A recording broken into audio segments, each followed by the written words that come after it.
In the meantime, good morning, Christopher. Welcome back. And here we are for another session of deep exploration in community.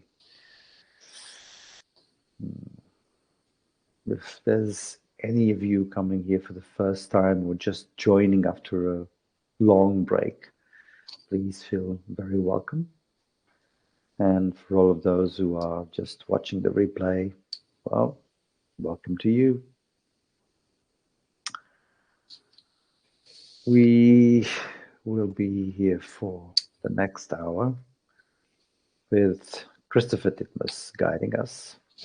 I'm guessing most of you know Christopher, if not from his long dedicated life to Dharma, being the senior most teacher in the West. At least for his regular and very much appreciated presence with Sangha Life. So, no big introductions. Christopher will be addressing the monthly theme, which is about impermanence, navigating through changing times, but with a special, particular touch, like we are each and every day going through a little step more towards knocking on heaven's door. And that's quite a very beautiful and poetic way to put it. So, we'll have a time for the Dharma talk, then guided meditation, and hopefully some time for questions and comments at the end. If you want to ask a question, please use the chat box and write in capital letters question, so we can distinguish that from the comments and anything else that you would like to post. If you want to come on screen, then you have the little hand on the bottom of the screen. You can click on that and I'll make my best to bring you on. And yeah, last thing, as usual, is to relay the little word on dana, the Buddhist practice of generosity, and the ground base of Sangha Life. For over the past decade, we've been offering these sessions and a lot more in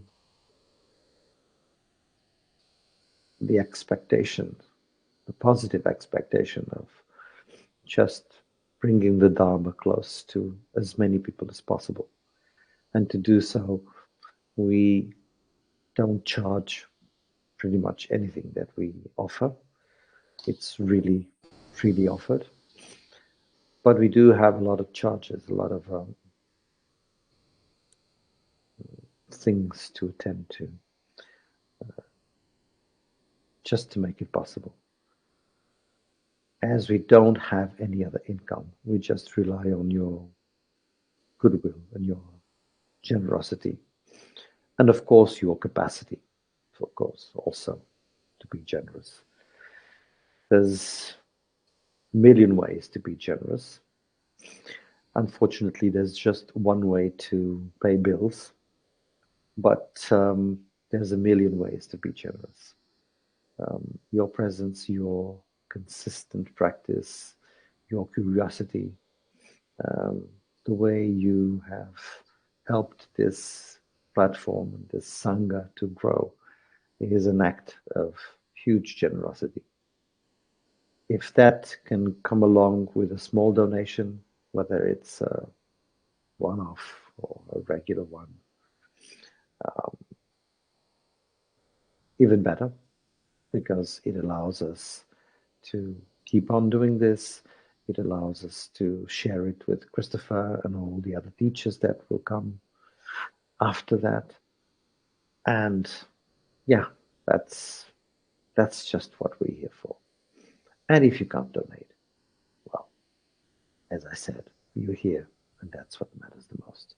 Please enjoy every bit of this session, every moment, and let's dive into impermanence.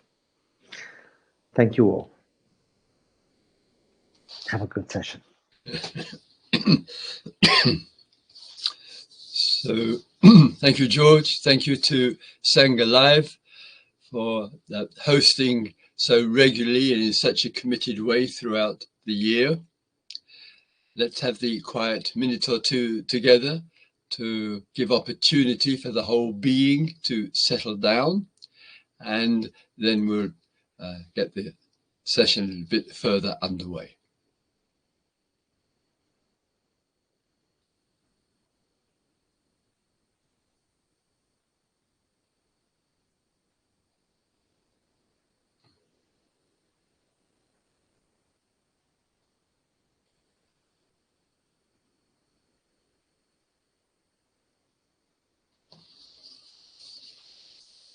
So the session falls into three areas. Firstly, a talk, 15, 20 minutes or so on the theme. Secondly, a guided meditation on the theme. Thirdly, the use of the chat column with the word question, so I can find it easily, your questions, which I can then respond to.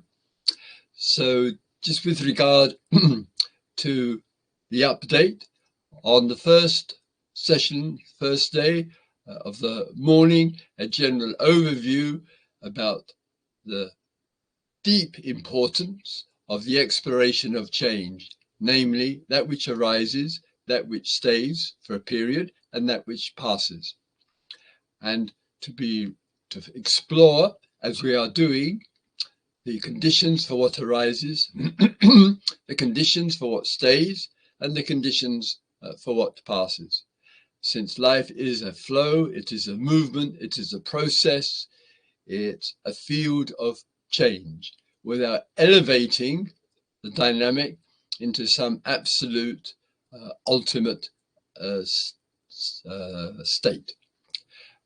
Tomorrow, with the final session, the theme, the title that I chose was The Unchanging Knock Knock on Heaven's Door, a much loved song from some of us of Bob Dylan there. And tomorrow I'm going to play the song, give a few comments on the lyrics, which I think are really supportive and helpful, because Dharma teachings are about knock, knock on heaven's door, on the unchanging.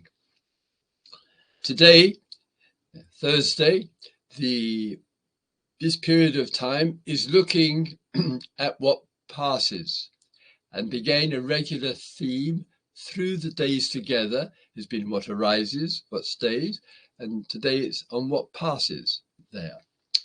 And we can take that in a general bigger picture view. Our life is modest and small, and we see it arises, it stays for a period of time, X number of decades. There are many unknowns. We do not know how, where, when. The conditions are for us to die, to leave, to say goodbye to this world. There's also a rising of the day. Here in Europe, the new day is getting underway, and our day unfolds through the day, and the day will come to its an end. There are the tasks. So an attunement to what passes matters. A feature of humanity, of human existence, quite often reflects, not always, in priorities in relationship to existence. What I have in mind here is the movement from within in which the psychological component is intention. It's motivation. There are the conditions for the motivation to arise, and whatever tasks you and I are engaged in daily life, let's really explore, stay in touch with the motivation. Is it clear? Is it clean? Is it connected? Is it healthy? Is it wholesome? Is it beneficial? Out of intention comes action. If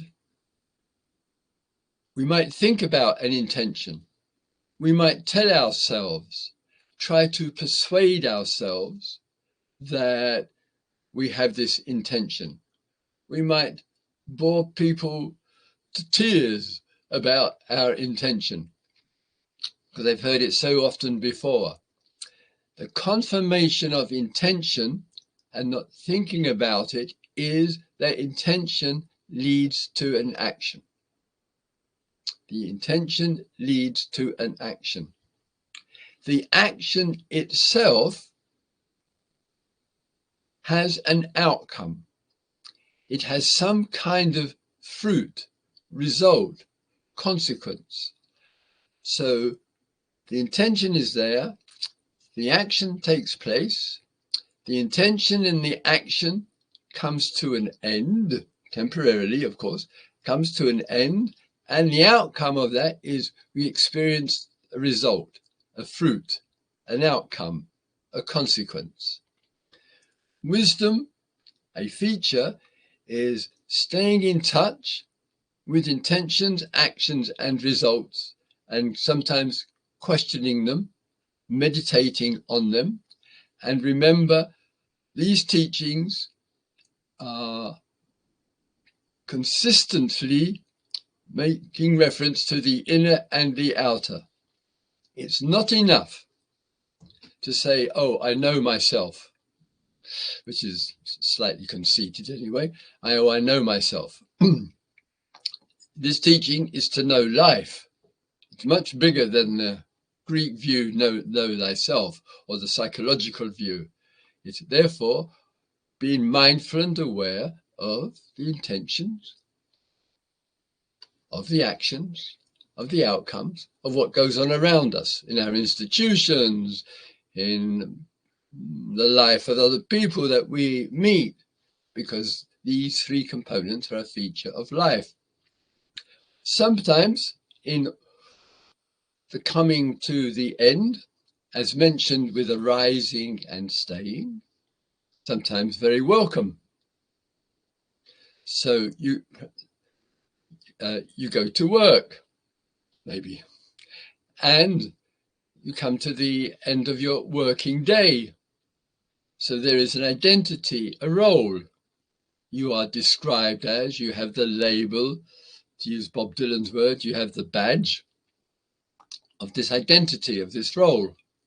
And with this role, come the end of the day, you leave it. It ends. We sometimes forget. So the identity continues past its time, past its sell-by date or whatever. I remember having a meeting with people in social services, a 2-day workshop my daughter and I gave. And one of the points which we mentioned among many, but it had quite a response from the emails afterwards, there, very simple point. When you walk out of the office at the end of your day, 5 o'clock, 6 o'clock, 7 p.m., 8 p.m., or whatever, stop for a moment, turn around, look at that building and say, this day, this role is finished. This role today has ended. Let me get on with the rest of the day, so that there is awareness and appreciation and love for your loved ones, for what you love to do, for your experience of being out of the role, therefore it's more spacious. So there are plenty of endings which you appreciate. Please meditate, reflect what you appreciate. Endings. There are endings which are challenging. The death of a family member, the ongoing sickness as a person's life is beginning to fade away. There's something which you really treasured, have great sentimental value, so we say, and you drop it, or you lose it. You're deeply in love with somebody, and she, he, other regard the grass is greener on the other side of the fence, so to speak, and walks out on you, walks into the arms of another. You've been together for days, weeks, months, years, decades. You can't believe this is happening, this loss, so unexpected. So sometimes in the intentions and the actions, it's a reminder, a very clear and important reminder. Do not imagine, do not delude yourself. In the endings which come, examples which I just gave, and many others, of course, do not imagine, do not think that the psychological factor of choice is in the endings. Don't give it such a status. One only has to look in the mirror. Did you choose to be born? Did I choose to have one ear flapping around in the wind like a windmill? Did I choose to have a big nose, which could be a ski slope? No. This is the condition that come. And so the mirror can be a reminder of, whoa, choice is rather limited. It's rather confined. When it comes to results, fruits, consequences, outcomes, in many expressions, it is not dependent on your choice.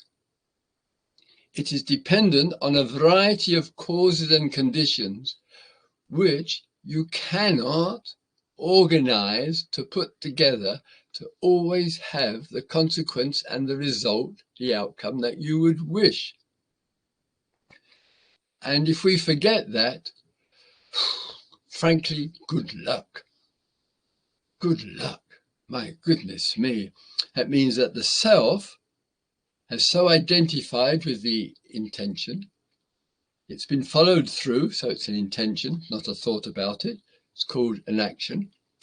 And the delusion that has gone with it is we've taken the view the outcome is because of my intention and my action. And that view in that way, if it don't succeed in getting who or what we want, self-blame, failure, irritation, lack of self-worth, all sorts of things heap upon the self, upon the ego, upon the I and my. And that's the confirmation, not of any truth, it's a confirmation of a blind spot which has failed from the very beginning to see outcomes require a whole variety of consequences, a whole variety of conditions, nothing to do with the choice itself there. And therefore, our preparation and our skill in life is, and teachings in the East give so much reminders on this there, to really take notice of fruits, results, and outcome. If we do, We will also recognize as well that in the outcome, in the results, there might well be another fresh, shall we call it, seed of intention, or being well, healthy, wholesome, beneficial. The intention is then leads to a healthy, wholesome action, and we are carrying with it the humility. It's not all in my hands. I cannot just determine consequences and results because it requires the support of another, others, nature, life, time and place, and much more in terms of what helps form the result. If we're wise and clear about that, we can move rather gracefully through the dynamics in this process, in this unfolding process, because we're keeping in touch with intention, actions, and results. And really being vigilant as a theme today with the outcome, with the results. Whatever that might be about life, as I've said 100 times plus, life is not a picnic. It's an immense challenge. And at this point in time, some of you will be dealing and addressing major outcomes, results in all sorts of ways there. And you know very well, it's a challenge.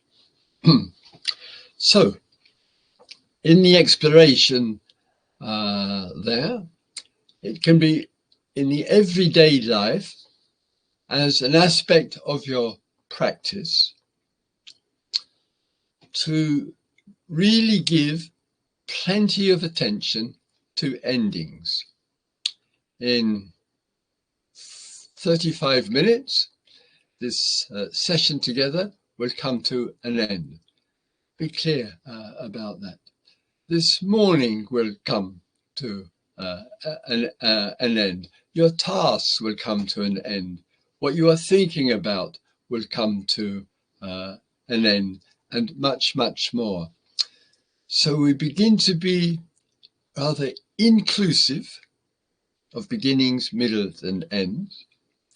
And in this field of dynamic interconnection and interplay, in all the things that we touch us, we have engagement in, things form together, importantness, things form together, and out of it an intention comes. And the mindfulness, awareness, the meditating upon, pretty simple really. What today are your primary intentions? So if I may say for myself, I will refer both inwardly and outwardly, a language which I find suitable. I am a servant of the Dharma.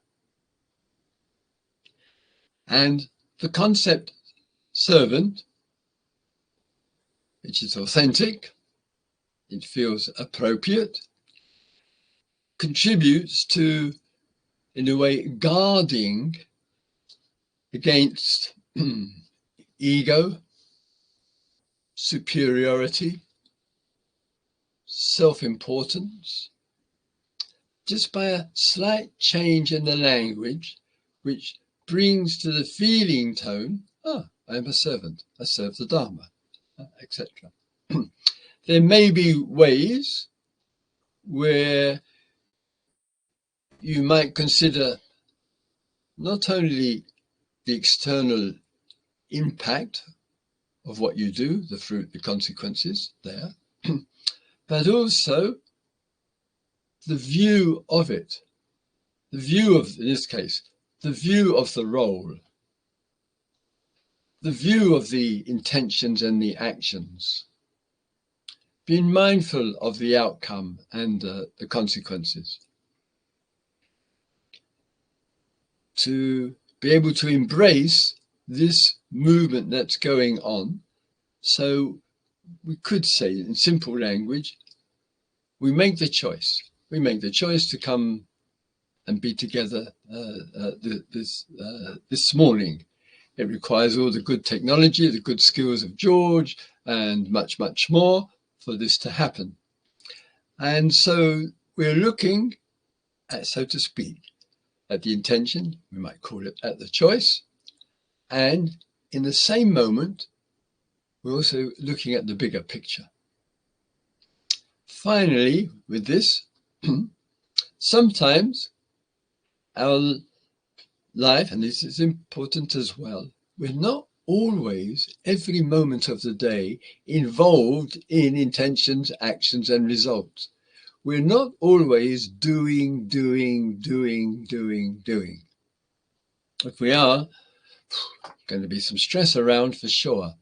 So the absence of intention, action, consequences, just being, not to elevate being into some supernatural status, some metaphysical ultimate, this nonsense idea, but sometimes in the sense of just being. We might call it meditation, we might call it stillness, we might call it silence, we might call it receptivity, we might call it love.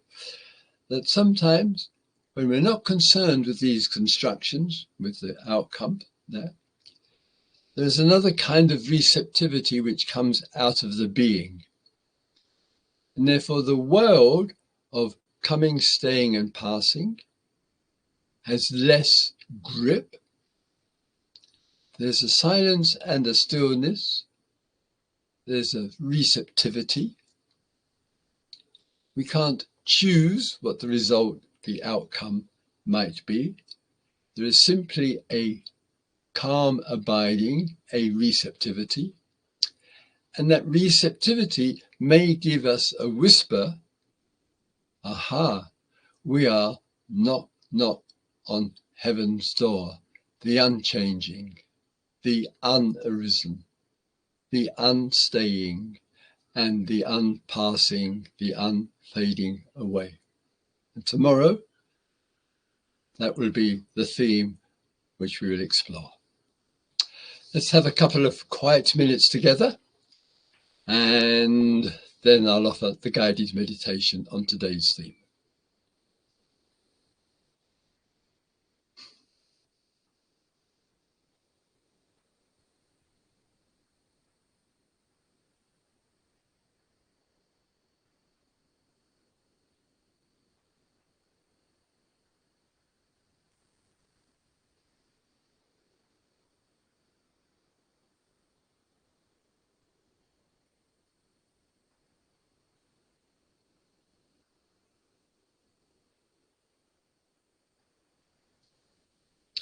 So let's sit with the full posture.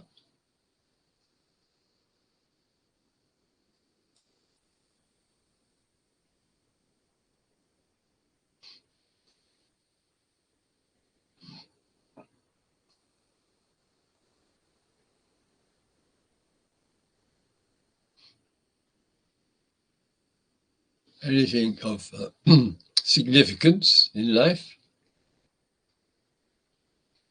not only requires full presence, full attention, full interest, full observation, but also we benefit from a full posture, sitting, in this case, tall and upright, standing, walking, reclining, with a genuine, ongoing sense of the whole being is engaged in the attention, in the observation. It's not just a mental event.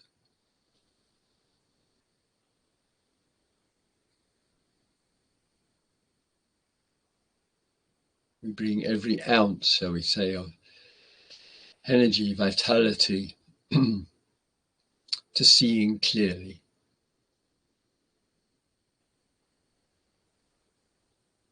Both outwardly and inwardly, internally and externally.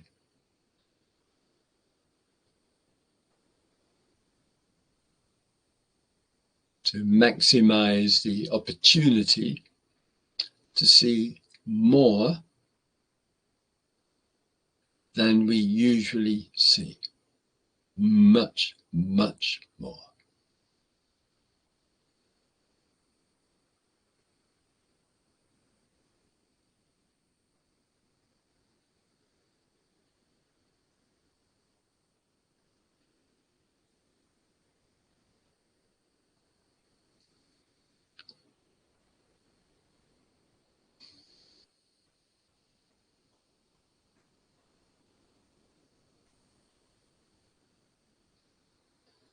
So let us meditate, reflect a little on endings.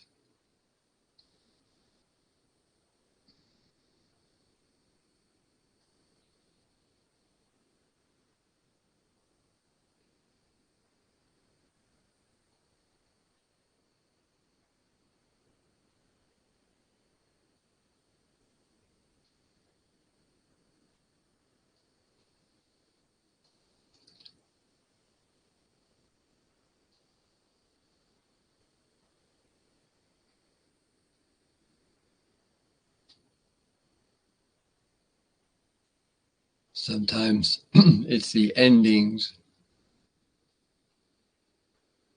of the life of someone that we've known, met with, talked to, spent time with, had contact with over sometimes years.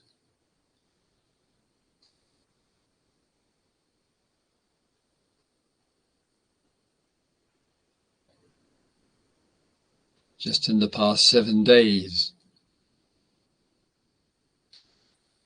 been informed of 2 Dharma teachers that I've known for decades who have died.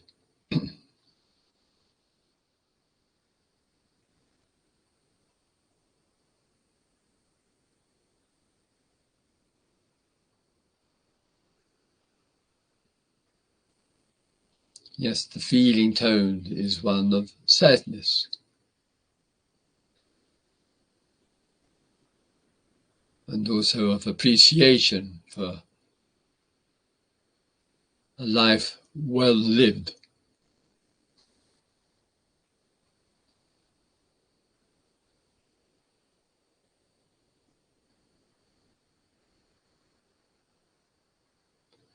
How is our relationship to death, to dying, to aging, to sickness?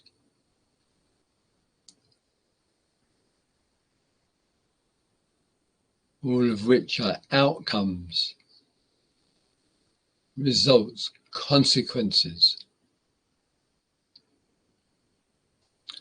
of other events leading to.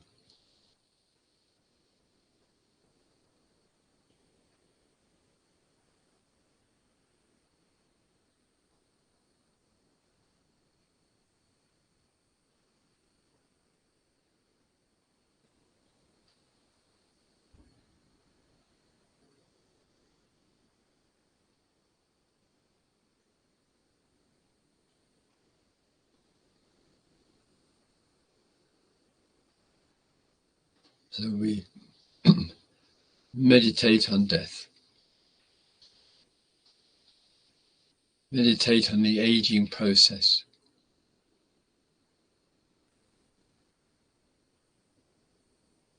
meditate on sickness and pain.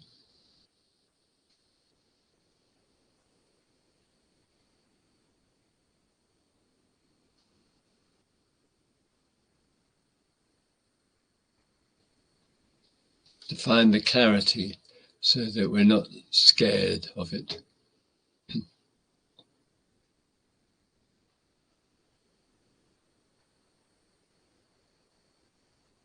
Finding the clarity of inclusivity of these experiences.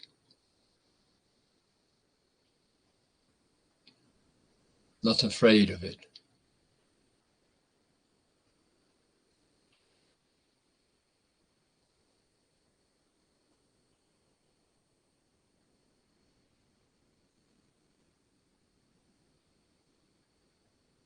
neither avoidance or denial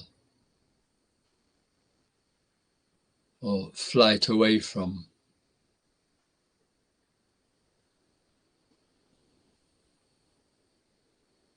As it only intensifies fears, anxiety.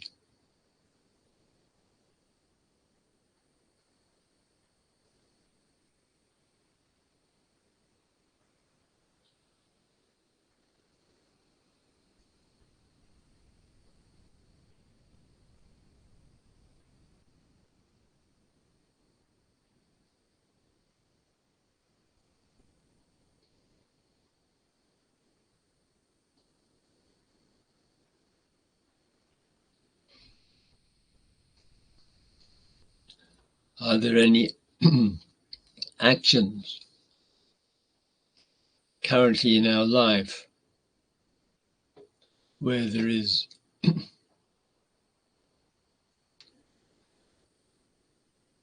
dependency on results, on getting what we want?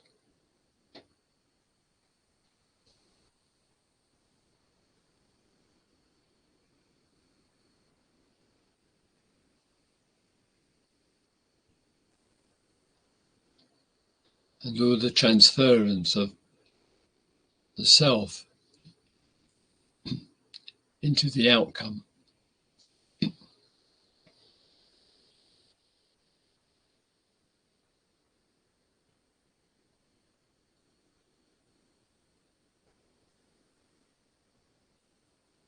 And forgetting the kind of conditions which bring about the outcome, some of which we can know and plenty of which we can't know and never will know.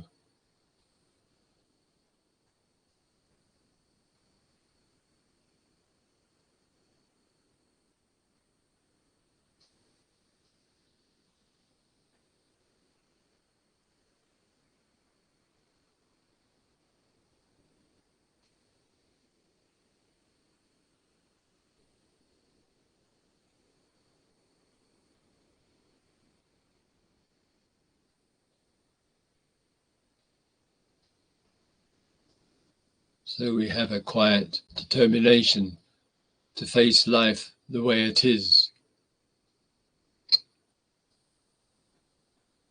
rather than romanticize it, idealize it.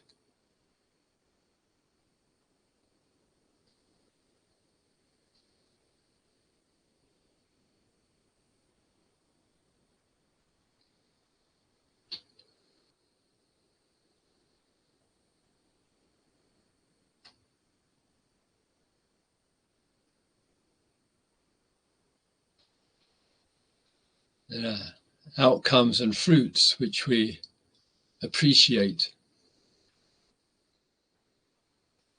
We are happy. We are glad about. The spirit is uplifted with the outcome, with the fruit.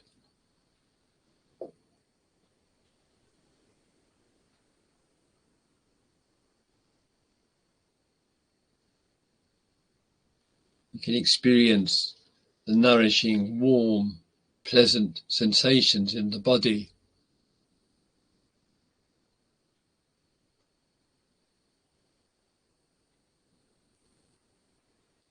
The happiness, sometimes the bliss,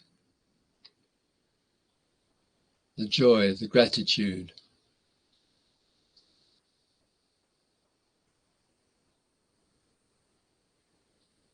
Whether we call it a major event or an unexpected, incidental, which our being, our whole being, just responds to.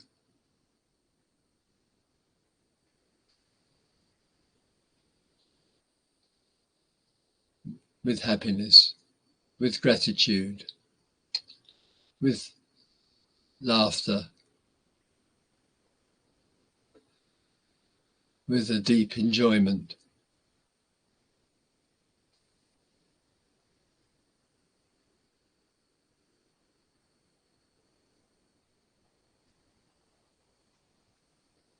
That the conditions have come together in such a beautiful and precious way.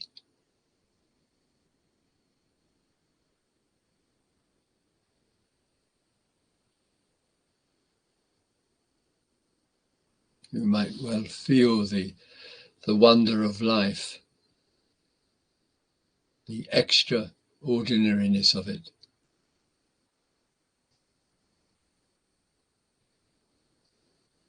The revelations, the insights, the discoveries, the awakenings.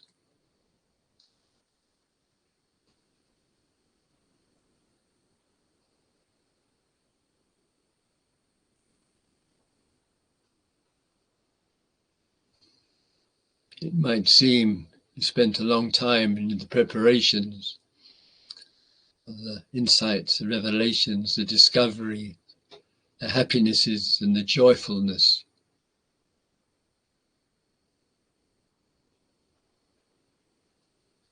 That we know, despite being a situation of taking much time, it's worth it just to experience such precious outcomes.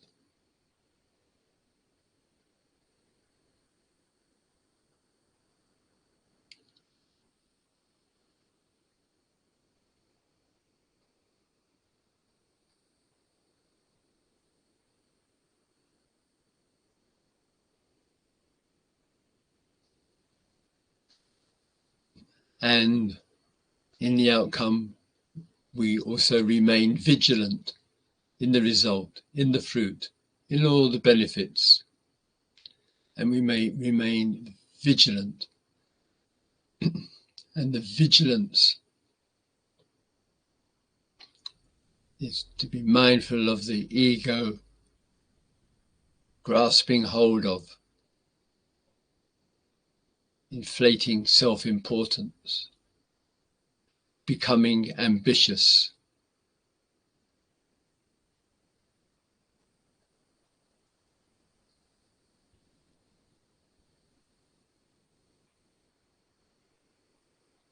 And thus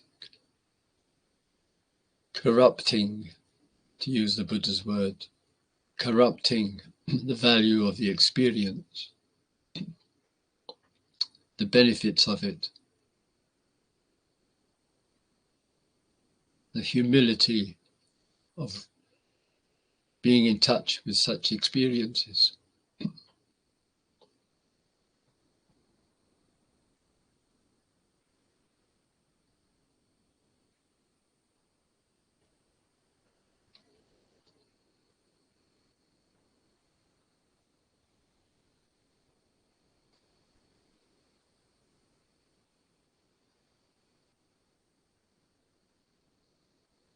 So we are living conscious lives, engaged in mindful living.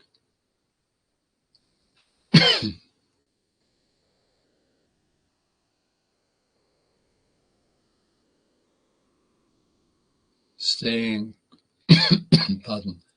quietly in touch with the inner movement called intention, confirmed through activity of body, speech and mind, confirmed through receptivity and accommodating outcome,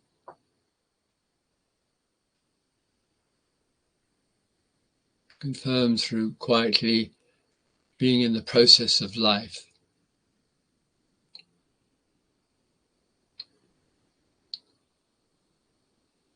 Keeping plenty of opportunity just to be, not as a goal,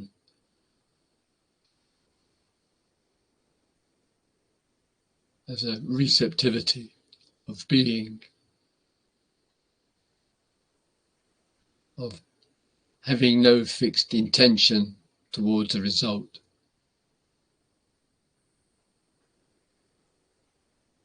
of a receptivity to see what reveals.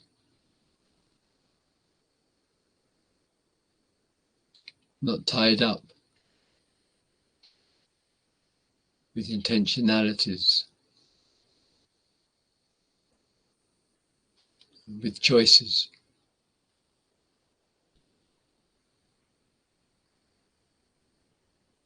Of getting what we want, even with so-called good intentions.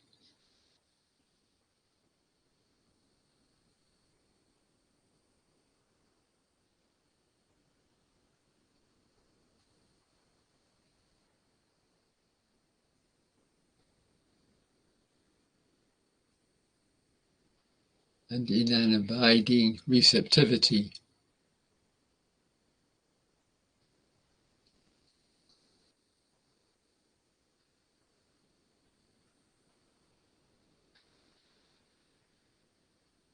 we can begin to recognize what it means to knock, knock on heaven's door.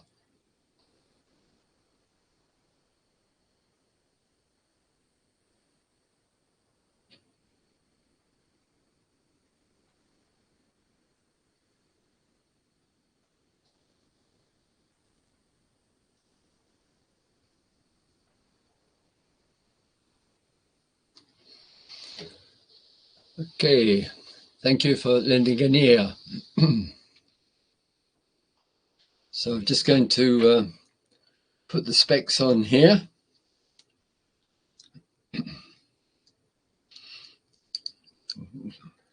When I was 50, until I was 50, I wasn't wearing glasses. I was 50.5,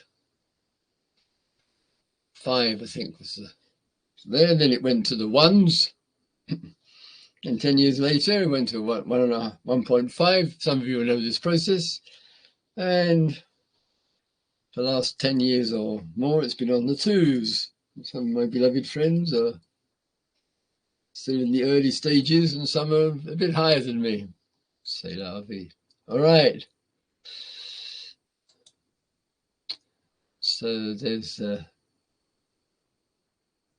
participants. There's the chat column coming up. All right. Usual lovely mornings from the small world that we live in. Question. 2 traumatic family deaths last year have left me very afraid of my own death. How would you suggest meditating on this? I no longer believe in the notion of a good death. The external circumstances, and death is certainly one of the primary ones, which in what we see, hear, witness and know about is an important reminder of our vulnerability. Life passes. There will be a point we will say goodbye to this world. And what very easily happens with our vulnerability, and the good question here alludes to this, is it can shake our worldview, our trust and our confidence, our belief, i.e. a good death. We witness has its impact of the deaths of others, and that leaves some impression and residue here. In response to the question,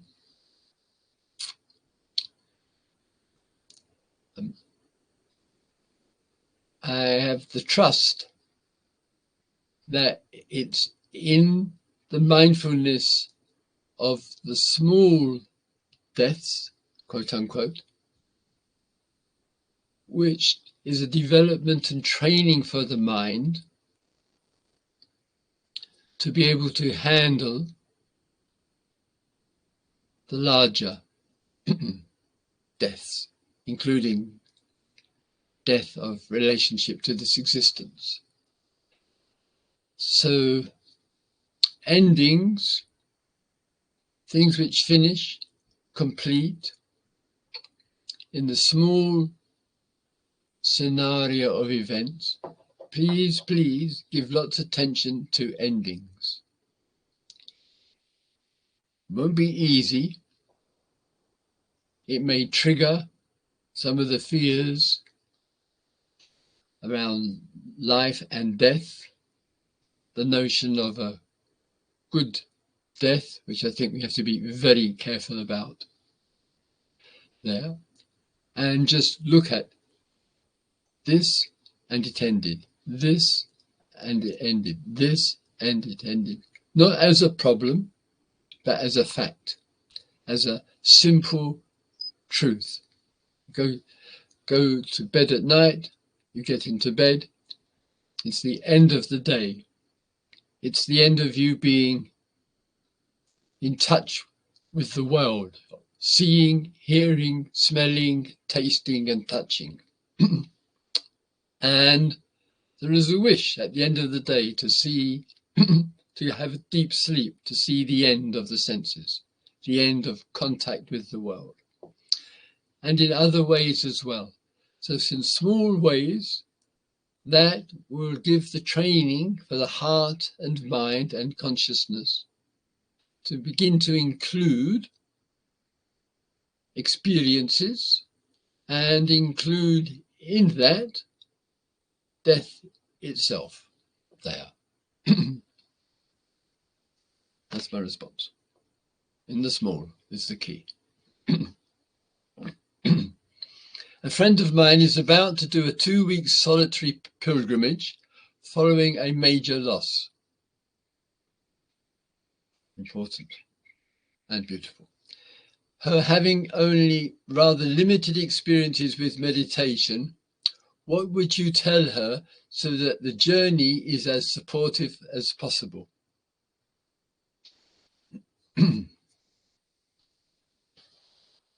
Good question.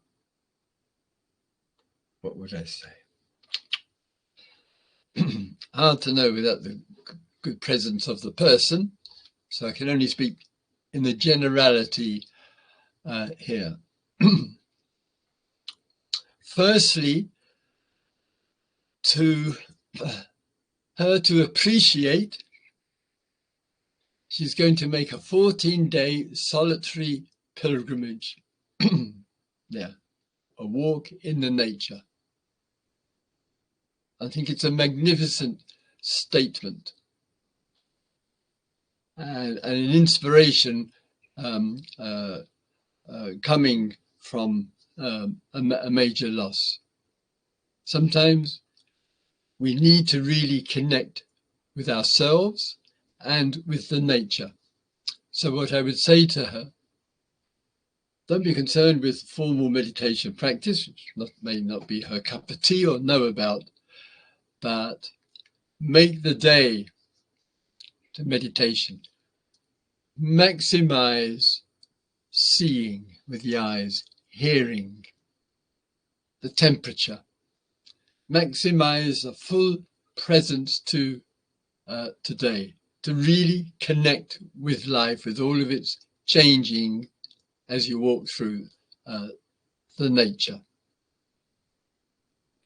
Have some reflection on the love and gratitude and appreciation of the person who's left this world, and the support and the initiative that's coming out of it through 14 days walk.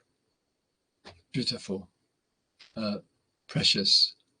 May we give considerations, if possible, to something fresh and new in the death of a loved one.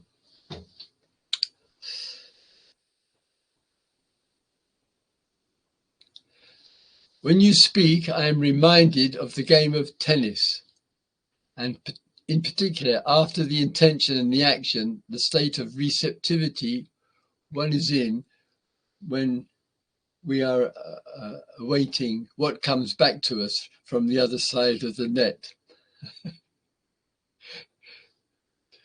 Very good, lovely dynamic of the game of tennis. I only ever played one game. I think it was with a rather precious friend of mine in somewhere. Where was I? Maybe Geneva, if I remember rightly.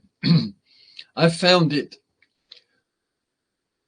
quite an achievement to get the ball over the net. Sometimes when I hit it back, the ball went over the net that was surrounding the entire tennis court there, so nothing was coming back.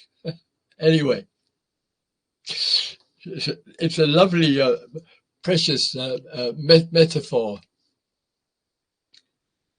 It's a pity we can't have replace wars with games of tennis, and the winner decides the outcome instead of the killing of people. So, small thing here. This is really worth reflecting. One hits the ball and it may land, etc. It may come back. And the teachings give regular reminders as well. Quite often, what we give out comes back. We give out love, love comes back. We give out anger, anger comes back. So a game of tennis, as a precious game in itself, is also a reminder of the dynamics of life. So for those of you who play tennis, play more tennis. Very nice, lovely comment there. I would be grateful for a chance to reflect on the aging process and have a Sangha support group. Very sweet. Could you possibly lead such a group, Christopher? Thank you very much for the invitation. If there is a group around, or one forms, and there are many lovely groups, Facebook, with all of its concerns that you and I might have, does also have lots of groups. I would be happy to, I'm invited, to drop in from time to time and make a contribution. That's what I can offer, and I leave others to put the group together there. And perhaps you might invite other teachers, people in the group who have knowledge and skills there, let's say around aging. And to give one small example in Totnes, we had, ran for years, a death consciousness group. And remember rightly, it was once a week, maybe once a fortnight. A group of people would meet in a coffee shop. Anybody could come, sit around, and there was only one subject of conversation: death. And people shared their experiences, their dealing with loss of loved ones, their own relationship to that. And maybe 10, 15, sometimes more, people would come together and just talk about death.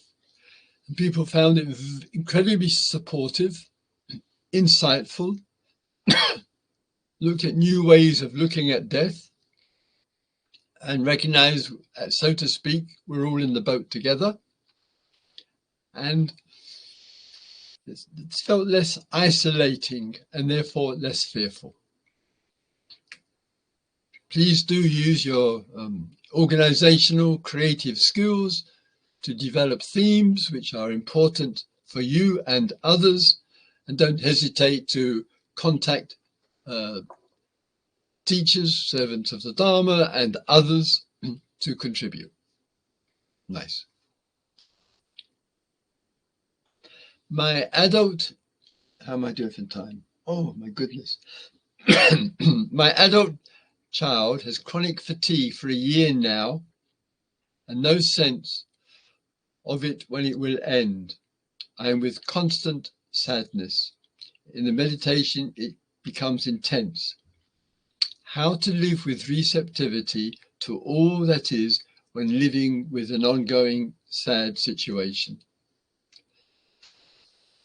Oh, feel for the circumstance, and of course for parents with years, decades of love and support, dedication, commitment. The witnessing of the chronic fatigue, common widespread phenomena, not easy to handle. And one's heart wish, of course, one's a parent, for it to be so different from the way that it is. Unfortunately, the sadness becomes a weight. It's felt in the body, it's felt in the thought and the feeling tones. Love is the key, and therefore it is finding the energy for the love. And even with chronic fatigue, as difficult as it is, there is still energy keeping the person alive. There's still potential for interests. There's still the receptivity to love. So rather than, I am so sad because of the chronic fatigue of my adult son, the change of the view is what ways, without being overbearing, what ways can I offer love? What can I give? What fresh support there? And sometimes keeping away from the language of chronic fatigue, keeping away from the language of asking, how are you today? So a little less view and fear around that language may generate some more space in terms of the act of the gift. Being fresh, sometimes original, a sharing, invitational, and that contribution will act as a support and stay with it day by day. All right. Thank you very much for your lovely questions. We have session tomorrow. Do bring more questions. If your good questions today weren't responded to, don't hesitate to put them back up tomorrow. Thank you very much for the listening, for the questions. Let's have the quiet minute.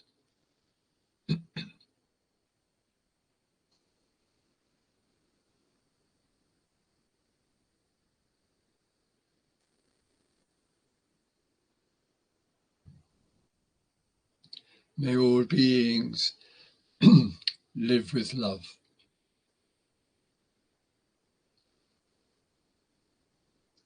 May all beings explore ways to be supportive for oneself and others.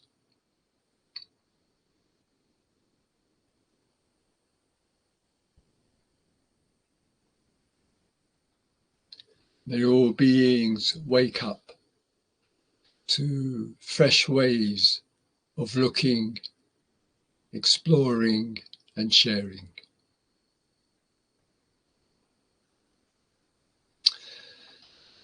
Thank you, everyone. Explore your day.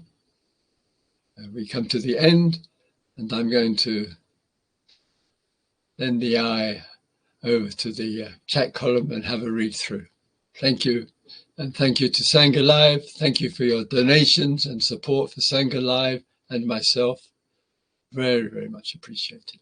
Lots of love. Bye for now.